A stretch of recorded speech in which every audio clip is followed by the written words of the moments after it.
আল্লাহর নবী সাল্লাল্লাহু আলাইহি ওয়াসাল্লামের উপর যখন ওহী নাজিল হতো তখন মধুর পোকার মতো গুনগুন গুনগুন আওয়াজ হতো। এই আওয়াজ সাহাবায়ে কেরাম রাদিয়াল্লাহু তাআলা আনহুম আজমাইন তারাও শুনতে পাইতেন। তো আল্লাহর নবী সাল্লাল্লাহু আলাইহি ওয়াসাল্লামের উপর ওহী অবতীর্ণ হইতেছে। এই মুহূর্তে যখন ওহী অবতীর্ণ হওয়ার পর আল্লাহর নবী সাল্লাল্লাহু আলাইহি ওয়াসাল্লাম সর্বপ্রথম যে কাজটা করেছেন, সাহাবায়ে কেরামের দিকে ফিরে তিনি প্রথমেই আল্লাহ তাআলার নিকট হাত উঠায়া দিয়েছেন, দোয়া করতেছেন নিজের জন্য এবং আনেওয়ালা সকল উম্মতদের জন্য। আল্লাহর নবী সাল্লাল্লাহু আলাইহি ওয়াসাল্লাম এই দোয়া করেছেন। দোয়াটা বহু দামি একটা দোয়া, যেটা হাদিসের কিতাবে রয়েছে। আল্লাহর নবী সাল্লাল্লাহু আলাইহি ওয়াসাল্লাম বলেন, আল্লাহুম্মা জিদনা ওয়ালা তানকুসনা ওয়া আকরিমনা ওয়ালা তুহিন্না ওয়া আ'তিনা ওয়ালা তাহরিমনা ওয়া আসিরনা ওয়ালা তুকসির আলাইনা ওয়ারদি আন্না ওয়ারদিনা। আল্লাহর নবী সাল্লাল্লাহু আলাইহি ওয়াসাল্লাম ওহী অবতীর্ণ হওয়ার পর আল্লাহর দরবারে হাত উঠায় দিছে, দোয়া করতেছে, হে আল্লাহ, আল্লাহুম্মা জিদনা ওয়ালা তানকুসনা, হে আল্লাহ আপনি আমাদেরকে বাড়ায়া দেন, কমায়া দিয়েন না। সুবহানাল্লাহ। ওয়া আকরিমনা ওয়ালা তুহিন্না, আমাদেরকে সম্মানিত করেন, অসম্মানিত করিয়েন না। ওয়া আ'তিনা ওয়ালা তাহরিমনা, আমাদেরকে দান করেন, বঞ্চিত করিয়েন না। ওয়া আসিরনা ওয়ালা তুআসসিরনা ওয়ালা তুআসসির আলাইনা, অন্যদের উপর আপনি আল্লাহ আমাদেরকে প্রাধান্য দেন, আমাদের উপর অন্যদেরকে প্রাধান্য দিয়েন না। ওয়ারদি আন্না, আমাদের উপর আল্লাহ আপনি খুশি হয়ে যান। ওয়ারদিনা, এবং আমাদেরকেও খুশি করিয়া দেন। সুবহানাল্লাহ। কত সুন্দর দোয়া আল্লাহ নবী সাল্লাল্লাহু আলাইহি ওয়াসাল্লাম করলেন, যে আল্লাহ আমাদেরকে বাড়ায়া দেন, কমায়া দিয়েন না, সম্মানিত করেন, অসম্মানিত করিয়েন না, আমাদেরকে দান করেন, বঞ্চিত করিয়েন না। অন্যের উপর আমাদেরকে প্রাধান্য দেন, আমাদের উপর অন্যদেরকে প্রাধান্য দিয়েন না। আমাদের প্রতি আপনি সন্তুষ্ট হয়ে দেন, আমাদেরকেও আল্লাহ আপনি খুশি করিয়া দেন। এই দোয়া আল্লাহর নবী সাল্লাল্লাহু আলাইহি ওয়াসাল্লাম করেছেন। এরপর সাহাবায়ে কেরাম রাদিয়াল্লাহু তাআলা আনহুম আজমাইন আম্মা জান আয়েশা সিদ্দিকা রাদিয়াল্লাহু তাআলা আনহাকে জিজ্ঞেস করলেন আল্লাহর নবী সাল্লাল্লাহু আলাইহি ওয়াসাল্লামের চরিত্র সম্পর্কে, তার গুণাগুণ মাধুর্যতা সম্পর্কে আল্লাহর নবী সাল্লাল্লাহু আলাইহি ওয়াসাল্লামের স্ত্রী আম্মা জান আয়েশা রাদিয়াল্লাহু তাআলা আনহাকে জিজ্ঞেস করলেন। তখন আল্লাহর নবী সাল্লাল্লাহু আলাইহি ওয়াসাল্লামের স্ত্রী আম্মা জান আয়েশা সিদ্দিকা রাদিয়াল্লাহু তাআলা আনহা তিনি বলেন, তোমরা কি কোরআন পড়ো না? অর্থাৎ কোরআনটাই হলো রাসূল সাল্লাল্লাহু আলাইহি ওয়াসাল্লামের চরিত্র। এরপরে আমি যেই 10টা আয়াত 11টা আয়াত তেলাওয়াত করেছি, এই আয়াতগুলো আম্মা জান আয়েশা রাদিয়াল্লাহু তাআলা আনহা শোনায়া দিলেন। আয়াতের ভিতরে প্রথম আয়াতে আল্লাহ তাআলা বলেন, কদ আফলাহাল মুমিনুন, মুমিনরা সফলকাম হয়ে গেছে। সুবহানাল্লাহ। নিশ্চিত রূপে মুমিনরা সফলকাম হয়ে গেছে। কোন মুমিন? নিশ্চিতভাবে মুমিনরা সফলকাম হয়েছে। সফলতা তো মুমিনদের ভিতরে দেখা যায় না, বিধর্মীদের ভিতরে দেখা যায়, দুনিয়ার দৃষ্টিকোণ তাকাইলে। অর্থাৎ এই সফলতা দুনিয়ার সফলতা না। অর্থাৎ প্রত্যেকটা জিনিস মানুষ যখন পরীক্ষায় পাশ করে এটা তার সফলতা হয়, চাকরির ইন্টারভিউ দিয়ে সে পাশ করে এটা তার সফলতা হয়, মেম্বার চেয়ারম্যান হয় এটা তার সফলতা হয়। তাহলে ধন সম্পদ এটাও বিধর্মীদের বেশি, এটাও মুসলমানদের কম। তার মানে বোঝা যায় যে দুনিয়ার ভিতরে তো সফলতা, তাদের ভিতরে মুসলমানদের ভিতরে মুমিনদের ভিতরে সফলতা নাই। অথচ আল্লাহ বললেন নিশ্চিতভাবে মুসলমানরা সফলকাম, মুমিনরা সফলকাম হয়ে গেছে। এটার উত্তর হলো আদ-দুনিয়া সিজনুল মুমিন ওয়া জান্নাতুল কাফির। দুনিয়াটা মুসলমানদের জন্য হলো কয়েদখানা, জেলখানা, আর কাফেরদের জন্য হলো বেহেশতখানা। এই দুনিয়ার ভিতরে মুসলমান মুমিন যারা আছে তারা কষ্ট ক্লেশে পড়বে। মুসাফির, আপনি যখন এক স্থান থেকে অন্য স্থানে যাবেন তখন সফরটা হয় কষ্টের জন্য, সফরটা হয় কষ্টের। আর মুসলমানরা মুমিনরা তারা দুনিয়ায় আসছে কিসের জন্য? তাদের হায়াতটা কেমন? মুসাফিরের মতো, অর্থাৎ জেলখানায় একজন কয়েদি যেইভাবে আনন্দে থাকে না কষ্টে থাকে? কষ্টে থাকে। ঠিক তদ্রূপ দুনিয়াটা মুসলমানদের জন্য কষ্টের, কাফেরদের জন্য বেহেশতের। কারণ তারা বেহেশত নামক যেই স্থানে সুখ আর শান্তি রয়েছে সেইটা হলো মুসলমানদের জন্য, কাফেরদের জন্য নয়। সুবহানাল্লাহ। পরপার মুসলমানদের জন্য, কাফেরদের জন্য নয়। তাহলে কোন মুমিন সফলকাম হয়ে গেল? আল্লাহ বলেন আল্লাযীনা হুম ফী সালাতিহিম খাশিউন, ওই সকল মুমিনরা যে কিছু গুনাহগুণ আসতেছে, যেই গুনাহগুণ যদি আমরা অন্তরের ভিতরে ধারণ করতে পারি তাহলে আমরা সেই নিশ্চিত সফলকাম মুমিন হব। তাহলে আমরাও এই গুনাহগুণগুলি যদি অর্জন করতে পারি তাহলে আমরা কি হব? নিশ্চিত সফলতা অর্জন করতে পারবো। এক নম্বর গুণ খেয়াল করবেন, আল্লাযীনা হুম ফী সালাতিহিম খাশিউন। এক নম্বর গুণ হলো নামাজে বিনয় নম্রতা অবলম্বন করতে হবে। খুশু এবং খুদু, খাশিন খুশুউন, খাশিন ওয়াও আইন খুশু। আরেকটা হলো খুদু, খ দদ ওয়াও আইন, এটা হলো খুদু। খুশু এর সম্পর্ক অন্তরের সাথে, আর খুদু এটা হলো অঙ্গ প্রত্যঙ্গের সাথে। খুশুউন এটা হলো অন্তরের সাথে। আমাদের অন্তরের ভিতরে নামাজে দাঁড়াইলে বিভিন্ন চিন্তা আসে না? আসে না? আসে। আবার নামাজে যখন দাঁড়াই দেখা যায় আমাদের পাও দুইটা থাকে, একটা থাকে উত্তরে, একটা থাকে দক্ষিণে। নামাজে যখন দাঁড়াই আমাদের চোখটা থাকে আসমানের দিকে অথবা মসজিদের দেয়ালের সাথে, কি কত সুন্দর টাইস করছে সেইটার প্রতি, তাই না?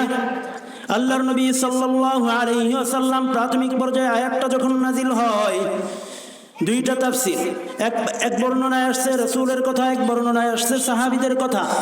রাসূল কোন বর্ণনায় বলেছেন রাসূল সাল্লাল্লাহু আলাইহি ওয়াসাল্লাম নামাজে দাঁড়ায় আসমানের দিকে তাকাইতেন। অন্য বর্ণনায় আছে সাহাবায়ে কেরাম তাকাইতেন। আল্লাহ পাক রব্বুল আলামিন যখন এই আয়াত নাজিল করলেন তখন আল্লাহর নবী সাল্লাল্লাহু আলাইহি ওয়াসাল্লাম আসমানের দিকে তাকানো বন্ধ করিয়া সিজদার দিকে তাকায় দেন। সুবহানাল্লাহ। তার মানে নামাজের ভিতরে এদিক ওদিক তাকানো যাবে? হ্যাঁ, নামাজের ভিতরে দুষ্টমি বাসরামি করা যাবে? তাহলে অন্তর এটা আসবে কখন? শয়তান তো ওয়াসওয়াসা দিবেই। শয়তানের ওয়াসওয়াসাকে দূরকরণের জন্য আমাদের করণীয় কি? আমরা যখন নামাজের মধ্যে দাঁড়াবো, আল্লাহর নবী সাল্লাল্লাহু আলাইহি ওয়াসাল্লাম বলেন আন তা'বুদাল্লাহ কান্নাকা তারাহু ফাইন লাম তাকুন তারাহু ফাইন্নাহু ইয়ারাক। এ মুমিন বান্দারা, তোমরা যখন নামাজে দাঁড়াইবা তখন খুব মনোযোগ সহকারে দাঁড়াইবা। তোমরা এটা মনে মনে খেয়াল করবা যে আমি আল্লাহ পাক রব্বুল আলামিনের সামনে দাঁড়ানো, আল্লাহ তাআলা আমাকে দেখতেছেন। অথবা তুমি এই ধারণা করবা, প্রথমে এই ধারণা করবা আমি আল্লাহর সামনে দাঁড়ানো, আমি আল্লাহ তাআলার সামনে দাঁড়ানো, আমি আল্লাহ তাআলাকে দেখতেছি, আল্লাহর সাথে কথা বলি। অথবা এই ধারণা করবা আমি যদি আল্লাহ তাআলাকে নাও দেখি আমার আল্লাহ আমাকে দেখতেছে। এইভাবে তুমি আল্লাহু আকবার বলে যখন নামাজের মধ্যে দাঁড়াইবা, দাঁড়ানোর পরে যখন শুরু করবা আলহামদুলিল্লাহি রাব্বিল আলামিন, তখন আয়াতের অর্থের প্রতি খেয়াল করো। আলহামদুলিল্লাহি রাব্বিল আলামিন, সমস্ত প্রশংসা কার? নামাজের ভিতরে তুমি এই অর্থের প্রতি খেয়াল করবা, সমস্ত প্রশংসা আল্লাহর। আর রহমানির রহিম, তিনি অধিক দয়ালু এবং দয়াময়। মালিক ইয়াউমিদ্দিন, তিনি বিচার দিবসের মালিক। ইয়্যাকা না'বুদু ওয়া ইয়্যাকা নাস্তাঈন, হে আল্লাহ আমরা আপনার ইবাদত করি, আপনার কাছে সাহায্য চাই। ইহদিনাস সিরাতাল মুস্তাকিম, সিরাতাল্লাযীনা আন'আমতা আলাইহিম, সহজ আর সরল পথের পথিক আমাদেরকে বানান। আল্লাহ আপনার প্রতি যারা অসন্তুষ্ট, আল্লাহ আপনি যাদের প্রতি অসন্তুষ্ট তাদের রাস্তা আল্লাহ আপনি আমাদেরকে দেখায়েন না। এইভাবে প্রত্যেকটা অর্থের প্রতি যখন আমরা তাকাইব তখন আমাদের নামাজের মধ্যে খেয়ালটা অন্যদিকে যাবে না।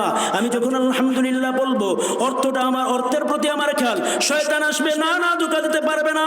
আবার আসবে আর রহমানির রহিম বলবো, অর্থের প্রতি তাকাবো, শয়তান আসবে ধোঁকা দেওয়ার জন্য, শয়তান ধোঁকা দিতে পারবে না।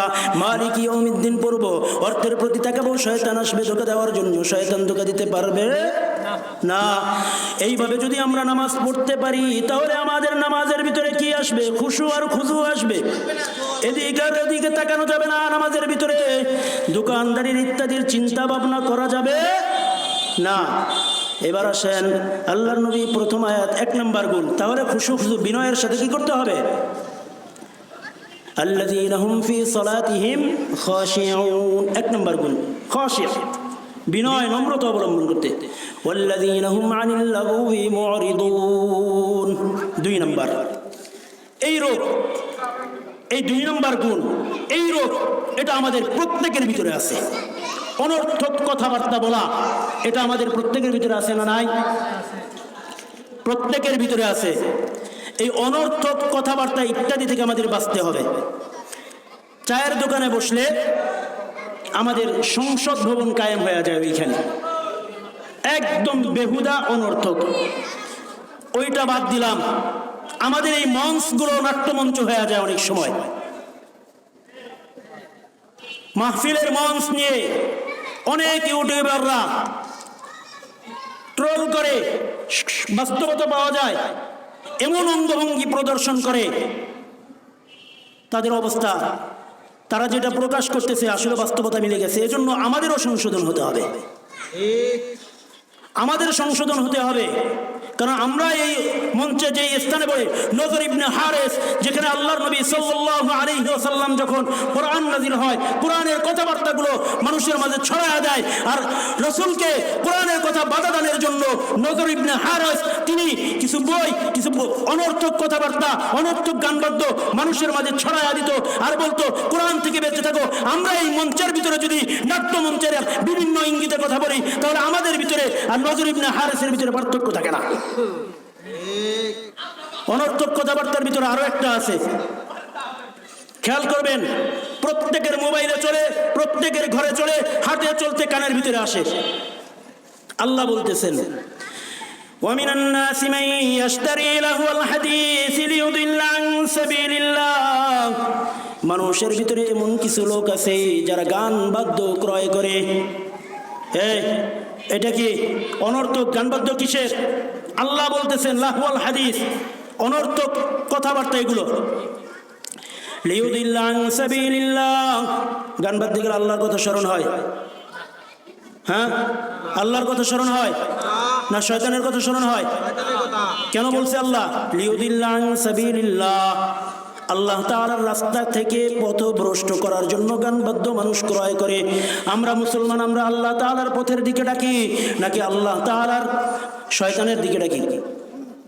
কার দিকে? আমরা মুসলমান ফিরবো কার দিকে?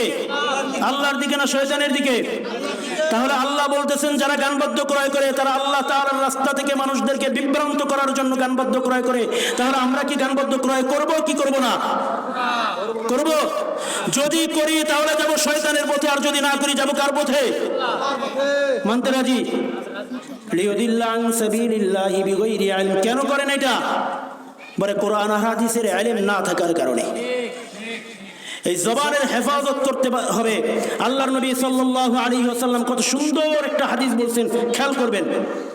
মান ইয়াযমান লি মা বাইনা লাহইহি ওয়া মা বাইনা রিজলাইহি আযমানু লাহুল জান্নাহ। আল্লাহর নবী সাল্লাল্লাহু আলাইহি ওয়াসাল্লাম বলেন, আল্লাহর নবীর ওই কথাটা আমি আপনাদেরকে শুনাইতেছি, আমিও আপনাদেরকে বলতেছি। 2টা জিম্মাদারি আল্লাহর নবীরে দিতে পারবেন? 2টা জিম্মাদারি আল্লাহর নবীকে দিতে পারবেন কারা কারা? আর কেউ পারতো না? আপনারা 2টা জিম্মাদারি আল্লাহর নবীকে দিতে পারবেন? যদি দিতে পারেন আল্লাহর নবী বলেন যেই বান্দা এই দুইটা জিনিসের জিম্মাদারি আমি রাসূলকে দিবে, আমি রাসূল ওই বান্দার জান্নাতের সার্টিফিকেট দিয়ে দিব। সুবহানাল্লাহ। আল্লাহর নবী বলেন, মাইয়াদমানুলি মা বাইনা লাহিয়াইহি ওয়া মা বাইনা রিজলাইহি আওমানু লাহুল জান্নাহ। যেই ব্যক্তি জবানের হেফাজত করবে আর লজ্জা স্থানের হেফাজত করবে, ওই ব্যক্তিকে আল্লাহর নবী সাল্লাল্লাহু আলাইহি ওয়াসাল্লাম জান্নাতের সার্টিফিকেট দিয়ে দেন। আমরা প্রস্তুত আছি? জবানের হেফাজত করব, লজ্জা স্থানের হেফাজত করব। এটা হলো 2 নম্বর গুণ। 3 নম্বর আসেন, ওয়াল্লাযীনা হুম আনিল লাগwi মুরিদুন। 3 নম্বর, ওয়াল্লাযীনা হুম লিযাকাতি ফাইলুন। 3 নম্বর, সামর্থ্যবান হলে কোনো ব্যক্তির উপর যদি বছর পূর্তি হয় জাকাতের সম্পদ, জাকাতের টাকা, স্বর্ণ রূপা এগুলো যদি বছর পূর্তি হয়ে যায়, তাহলে আমরা কি করব? জাকাত আদায় করব। মনে রাখবেন, যাদের উপরে জাকাত ওয়াজিব হয়েছে, তারা যাদেরকে জাকাত দেন, কোনো কাজে কর্মে যদি তাদেরকে না পাওয়া যায়, তাহলে যারা জাকাত দেন তারা নিমক হারামি করেন তাদের সাথে। তারা এক বাক্যে বলে ফেলেন, ওর ভিতরে চোখের কোনো লজ্জা নাই, কারণ ওকে 2 দিন আগেও আমি জাকাতের টাকা দিয়েছি, ওকে 2 দিন আগেও আমি সহযোগিতা করেছি, আজকে আমার কাছে ওকে পাওয়া যায় নাই। মনে রাখবেন, আপনার জন্য জাকাত দেওয়া ফরজ, কিন্তু যিনি জাকাত নেন তার জন্য আপনার থেকে জাকাত নেওয়া ফরজ না। তিনি জাকাত আপনার থেকে নিয়ে আপনাকে দায়মুক্ত করতেছেন, আপনি তার থেকে দায়মুক্ত হন নাই। আপনি জাকাত যদি না দেন, না দিবেন, আল্লাহর আযাবের সম্মুখীন হবেন, কিন্তু আপনি যাকে জাকাত দেবেন তাকে হ্যায় প্রতিপন্ন করতে পারবেন না। আপনার উপর জাকাত আসছে 50,000, আপনার উপর জাকাত আসছে 50 লাখ, আপনি বাজারের ভিতরে 2 লাখ টাকার কাপড় কিনা এলাকা ভর্তি মিলাইয়া দিছেন, বাকিটা দেন নাই। আপনার সম্পর্কে আল্লাহ কি বলেন? والذين يكنزون الذهب والفضة ولا ينفقون في سبيل الله فبشرهم بعذاب أليم। এ যারা ধন সম্পদ গচ্ছিত করে রাখো, والذين يكنزون الذهب والفضة, স্বর্ণ রূপা গচ্ছিত করো, ولا ينفقون في سبيل الله, আল্লাহ তাআলার রাস্তায় খরচ করো না, ফাবাশশিরহুম বিআযাবিন আলীম, তোমরা আল্লাহ তাআলার শাস্তির সুসংবাদ শুনো। ইয়াওমা ইউহমা আলাইহা ফি নারি জাহান্নামা ফাতুকওয়া বিহা জিবাহুম ওয়া জুনুবুহুম ওয়া যুহুরুহুম হাযা মা কানাজতুম লিআনফুসিকুম ফাযুকু মা কুনতুম তাকনিজুন। আজকে তোমরা যারা জাকাত দাও না, তোমাদের কাছে জাকাতের হকদার ব্যক্তিরা আসে, তোমরা মুখ ফিরায় নাও, তোমরা তাদের থেকে পার্শ্ব পরিবর্তন করো, তোমরা তাদেরকে পৃষ্ঠ প্রদর্শন করে দেখে চলে যাও। আল্লাহ তাআলা তোমাদের এই 3টা অবস্থা কোরআনের ভিতরে বলে দিয়েছেন। তোমাদের ধন সম্পদ যা আছে সবকিছু জাহান্নামের আগুন দ্বারা উত্তপ্ত করা হবে। ফাতুকুয়া বিহা জিবাহুম, অথবা তোমাদের কপালের উপর ওই সম্পদকে ছেক দেওয়া হবে। ফাতুকুয়া বিহা জিবাহুম ওয়া জুনুবুহুম, অথবা তোমরা যে পার্শ্ব পরিবর্তন করে এইভাবে চলে যাও, এই পার্শ্বে তোমাদেরকে ছেক দেওয়া হবে। বিহা জিবাহুম ওয়া যুহুরুহুম, এরপরে তোমাদেরকে পিছনে ওই সম্পদ দ্বারা ছেক দেওয়া হবে, জাহান্নামের আগুন দ্বারা উত্তপ্ত তোমার সম্পদ। অপরের এক বর্ণনা আছে, তোমার ওই সম্পদগুলো সাপের আকৃতি ধারণ করবে, এইভাবে গলার ভিতরে পেঁচে সামনে আসবে আর বলবে, তুমি ভোগ করো তোমার গচ্ছিত সম্পদ, তুমি ভোগ করো তোমার সঞ্চিত সম্পদ, আমি হলাম তোমার সেই সঞ্চিত সম্পদ। তাহলে যাকাত যে আমরা আদায় করি না ঠিকভাবে হিসাব মতো, শাস্তির সুসংবাদ হয় না দুঃসংবাদ হয়? কি হয়? সুসংবাদ হয় না দুঃসংবাদ হয়? কাউকে যদি শাস্তি দেয় তাহলে সুসংবাদ না দুঃসংবাদ? তাহলে আল্লাহ বলতে সুসংবাদ, তার মানে এটা সুসংবাদ নয়, শাস্তির মাত্রা বেশি। এই জন্য আল্লাহ তাদেরকে বলতেছেন যে সম্পদ গচ্ছিত করে রাখতেছো, আল্লাহর রাস্তায় খরচ করতেছো না, আমি আল্লাহ তোমাদেরকে তিরস্কার করে বলতেছি তোমরা সুসংবাদ করো, গ্রহণ করো আযাবের। নাউযুবিল্লাহ। এই জন্য যাদের উপর যাকাত ফরজ, মনে রাখবেন যাকাত ঠিকঠাক ভাবে আদায় করবেন। এই গেল কয়টা? ওয়াল্লাযীনা হুম লিযাকাতি ফাইলুন। এরপরে ওয়াল্লাযীনা হুম লিফুরুজিহিম হাফিজুন। 4 নম্বর, লজ্জা স্থানের হেফাজত। কিছু কিছু সুশীল সমাজের লোক তারা বলে থাকে, আমরা তাদেরকে বলতে চাই, তারা যে বলে মাদ্রাসা শিক্ষার সিলেবাস পরিবর্তন করা দরকার, আমরা তাদেরকে বলি মাদ্রাসা শিক্ষার সিলেবাস পরিবর্তন না করে স্কুল কলেজ ইউনিভার্সিটির সিলেবাস কোরআন আর হাদিসের দ্বারা পরিবর্তন করা দরকার। কেন?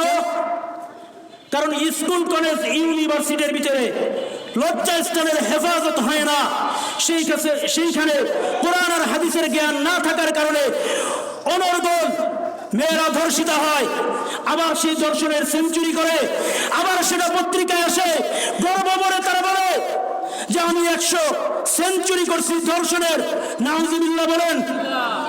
তাহলে সেই কোরআন আর হাদিস না থাকার কারণে যেখানে আমার মা আর বোন ইজ্জত আবরু নিয়ে থাকতে পারে না, সেই স্থানে তাদের সিলেবাস পরিবর্তন না করে মাদ্রাসা শিক্ষার সিলেবাস পরিবর্তন করার কথা বলা, এটা বোকামি ছাড়া কিচ্ছু না। আমরা বলবো, আয়াতের ভিতরে আল্লাহ বলেছেন ওয়াল্লাযীনা হুম লিফুরুজিহিম হাফিজুন, লজ্জা স্থানের হেফাজত করতে হবে পুরুষ আর মহিলা উভয়ের। তবে পুরুষের জন্য অপশন, স্ত্রীর নিকট লজ্জার হেফাজত যদি না করে তাহলে আল্লাহ তাকে তিরস্কৃত করবেন না। আরেকজন আছে দাস দাসী, আমাদের প্রচলন নাই, ওই অপশন আমাদের নাই। দাস দাসীর প্রচলন আছে এখন, আছে। আমরা যদি নিজেরা বানায় নেই হবে গুনাহ হবে। দাস দাসীর প্রচলন এখন নাই, তা আমাদের বিধান এটা আল্লাহর কোরআনে আছে, আলহামদুলিল্লাহ। আমরা ওটা কি মানি, বুঝি, সব করি, যেহেতু কার্যকর করতে পারতেছি না, কারণ আল্লাহর বিধান বর্তমান সময়ে দাস দাসীর বিধান নাই। এই দুইটা রাস্তা ছাড়া কোনো পুরুষ যদি ভিন্ন কোনো পন্থা তালাশ করে তাহলে সে সীমা লঙ্ঘনকারী। তাহলে আমরা যদি এই সীমালঙ্ঘনের পন্থা অবলম্বন করি, এই সীমালঙ্ঘনের পথে অন্তরায় হয়ে আরেকটা দল তারা থাকে মহিলারা। তাদের ব্যাপারে আল্লাহ বলতেছেন ওয়াকরনা ফি বুয়ুতিকুন্না ওয়ালা তাবাররাজনা তাবাররুজাল জাহিলিয়াতিল উলা। আল্লাহ বলতেছেন মহিলাদের স্থান ঘরের মধ্যে। ওয়াকরনা ফি বুয়ুতিকুম, বুয়ুতিক অর্থ হলো কি ঘর, বুয়ুতুন অর্থ কি ঘর। আল্লাহ বলতেছেন মহিলাদের স্থান হলো ঘরের ভিতরে। আমরা যে আমাদের মহিলারা রাস্তাঘাটে চলাফেরা করে, এটা কি ঘরের ভিতরে না ঘরের বাইরে? এর জন্য দায়ী কারা জানেন? দায়ী কারা? এই যে আমরা পুরুষ, একজন মহিলা 4 জন পুরুষকে দায়ী করবে। কয়জন? একজন মহিলা 4 জনকে আসামি করবে। 1 নম্বর বাবা, 2 নম্বর স্বামী, 3 নম্বর ভাই, 4 নম্বর সন্তান। কিয়ামতের দিন একজন মহিলার যখন জাহান্নামের ফয়সালা হবে, তখন সেই মহিলা আল্লাহকে ডাক দিয়ে বলবে, আল্লাহ, আমাকে পর্দার কথা বলে নাই আমার বাবা, আমাকে পর্দার কথা বলে নাই আমার মা, আমাকে পর্দার কথা বলে নাই আমার স্বামী, আমাকে বলে নাই আমার ভাই, আমাকে বলে নাই আমার সন্তান। আল্লাহ, আজকে তাদেরকে নিয়েই আমি জাহান্নামে যাব। বলেন নাউজুবিল্লাহ। আপনারা জাহান্নামে যেতে রাজি? যদি না যেতে রাজি না হন তাহলে আমাদের মা বোনদেরকে পর্দায় রাখার ব্যবস্থা করবো তো ইনশাআল্লাহ। ইনশাআল্লাহ করব।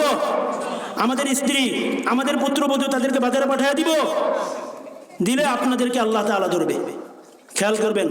এই হলো 4 নম্বর। ওয়াল্লাযীনা হুম লিআমানাতিহিম ওয়া আহদিহিম রাউন। 5 নম্বর, 6 নম্বর আমানত এবং ওয়াদা। আমানত রক্ষা করা আর ওয়াদা পূরণ করা। আল্লাহর নবী সাল্লাল্লাহু আলাইহি ওয়াসাল্লাম হাদিসের ভিতরে বলেন মুনাফিকের আলামত হলো 3টা। কয়টা? আয়াতুল মুনাফিকি সালাস, إذا حدث كذب وإذا وعد أخلف وإذا اؤتمن خان। আল্লাহর নবী সাল্লাল্লাহু আলাইহি ওয়াসাল্লাম হাদিসের ভিতরে বলেন ইযা হাদ্দাসা কাযাবা, যখন ব্যক্তি কোনো কথা বলে মিথ্যা কথা বলে। তার মানে কি?